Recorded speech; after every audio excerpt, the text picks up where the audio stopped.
ಯಾರು ನನ್ನನ್ನು ವಿಧವಿಧವಾಗಿ ಧ್ಯಾನಿಸುತ್ತಿರುವರಲ್ಲ. ಓಹೋ, ನಿಷಿದಾಪತಿಯಾದ ಗುಹಾರಾಜನು ಬರಲಿ, ಬಹಳ ಸಂತೋಷ.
ಅಯ್ಯ ಗುಹಾರಾಜನೇ, ನಿನಗೆ ಮಂಗಳವಾಗಲಿ, ಬೇರೆ ಹೇಳು.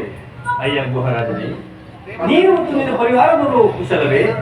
ರಾಮಚಂದ್ರ ಪ್ರಭು, ತಮ್ಮ ಕೃಪಾಶೀರ್ವಾದದಿಂದ ನಾವು ಮತ್ತು ನಮ್ಮ ಪರಿವಾರವೆಲ್ಲರೂ ಕ್ಷೇಮದಿಂದಿರುವು. ಆದರೆ ತಮ್ಮ 14 ವರ್ಷದ ವನವಾಸದ ವಾರ್ತೆಯನ್ನು ಕೇಳಿ ನನಗೆ ಸಹಿಸಲಾಗದಷ್ಟು ದುಃಖ ಉಂಟಾಗಿರುವುದು ದೇವ.